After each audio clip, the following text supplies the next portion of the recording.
ये चाहते हैं कि केंद्र की योजनाओं का लाभ किसे मिले, ये भी टीएमसी के तोलाबाज ही तय करेंगे। गरीब के घर की योजना को भी ये लोग तोलाबाजों के अधीन देना चाहते हैं। हर घर नल योजना में भी ये लोग तोलाबाजों का दखल चाहते हैं। आप सपने में भी नहीं सोच सकते, लेकिन यहां 25 लाख ये मेरे बंगाल के नौजवान ये आंकड़ा याद रखिए और घर घर जाके बताएंगे घर घर जाके बताएंगे। मनरेगा में 25 लाख फर्जी मनरेगा जॉब कार्ड बनाए गए। जो पैदा नहीं हुआ था उसका कार्ड बना दिया। जो पैसा गांव में गरीब मजदूर को मिलना चाहिए था उसको टीएमसी के तोलाबाजों ने लूट लिया। साथियों, टीएमसी की लगातार कोशिश है कि केंद्र सरकार की योजना पर अपना स्टिकर लगाएं और हर स्कीम को जरा देशवासी भी सुन लें। ये बंगाल की क्या पहचान बन गई है। यहां की टीएमसी ने बंगाल को कैसे बदनाम किया है, टीएमसी में किस प्रकार के कारनामे चल रहे हैं, आपको जाकर के चौंक जाएंगे। ये टीएमसी सरकार हर स्कीम को स्कैम में बदल देती है। स्कीम को स्कैम में बदलने में टीएमसी की मास्टरी है। भाजपा की केंद्र सरकार पश्चिम बंगाल के 6 करोड़ मेरे भाई बहनों को मुफ्त राशन दे रही है। आने वाले 5 वर्ष तक ये योजना चलती रहेगी। ये मोदी की गारंटी है।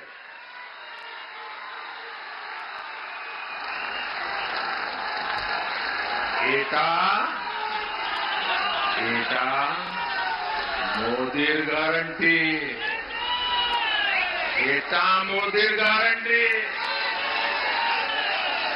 लेकिन इस योजना पर भी टीएमसी के लोग अपना स्टिकर लगाते हैं। ये लोग गरीबों का राशन लूटने से भी पीछे नहीं रह रहे। साथियों, आने वाले 5 वर्षों में भाजपा सरकार पूरे देश में निवेश और नौकरी के अनगिनत नए अवसर बनाने वाली है। ये समय पश्चिम बंगाल के लिए भी अभूतपूर्व बदलाव का है, लेकिन इसके लिए आपको शुरुआत इसी लोकसभा चुनाव से करनी होगी। करेंगे।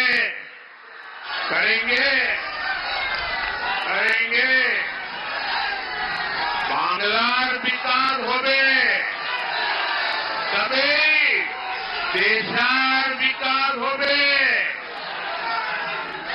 इसलिए इस बार 42 की 42 सीटों पर कमल खिलना चाहिए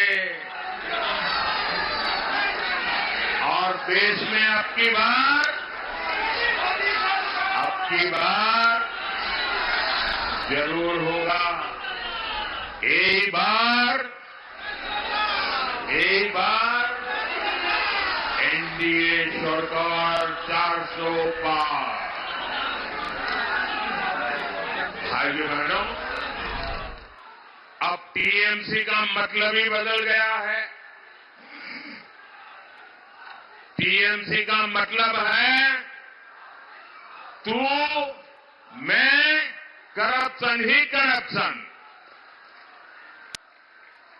साथियों, आप सब मेरा ही काम करेंगे, मेरा ही काम करेंगे, पक्का करेंगे, सभी नौजवान करेंगे, पक्का वादा करने वाले हैं।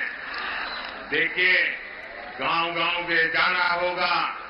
अगले 100 दिन तक एक घर जाएंगे, 100 दिन तक लोगों को मिलते रहेंगे, मिलकर को ये बताएंगे, मैं जो कहूंगा वो उनको बताना। मोदी जी आए थे, मोदी जी ने आपको प्रणाम भेजा है, कह देंगे, मेरा प्रणाम पहुंचा देंगे, पक्का पहुंचा देंगे। मेरे साथ बोलिए, भारत माता की, भारत माता की, भारत माता की। मैं फिर एक बार, जगह कम पड़ने के कारण आपको जो दिक्कत हुई है, संख्या बहुत बड़ी आई है, आप आगे आने की कोशिश भी कर रहे हैं, लेकिन बहुत ही मुश्किल हो गया आप लोगों को। इसलिए जो आपको दिक्कत हुई है, मैं आपका सेवक हूं, आपके सेवक के नाते मैं फिर एक बार आपकी क्षमा मांगता हूं। मेरे साथ बोलिए, भारत माता की, भारत माता की, भारत माता की। बहुत बहुत धन्यवाद।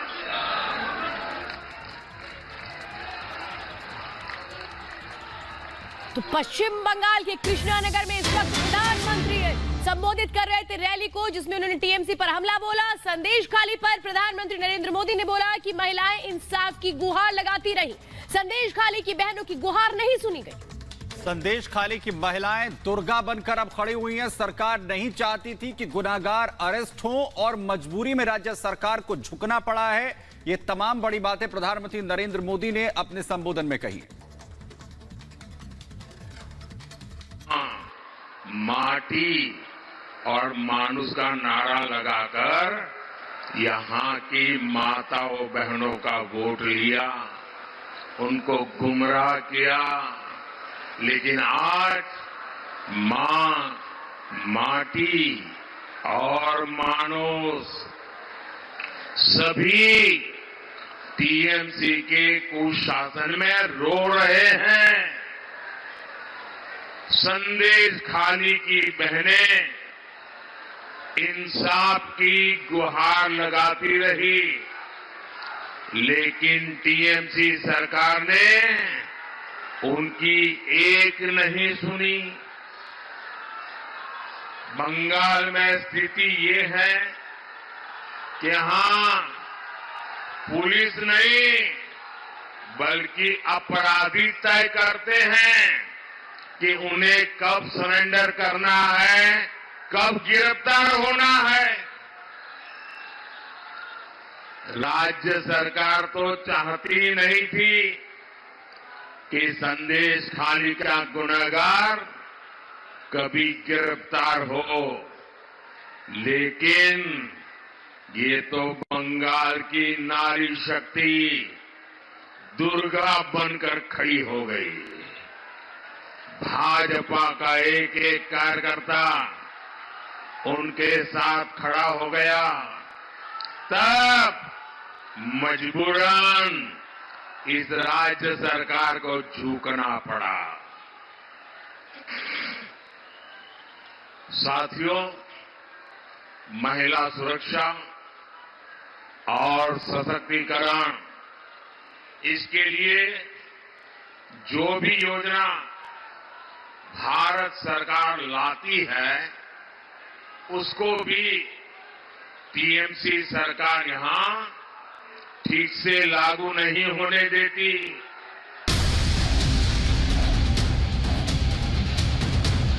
भारतीय जनता पार्टी के नेता और जो कांग्रेस के काले नाग थे, उन्होंने अपनी ईमान को बेच दिया।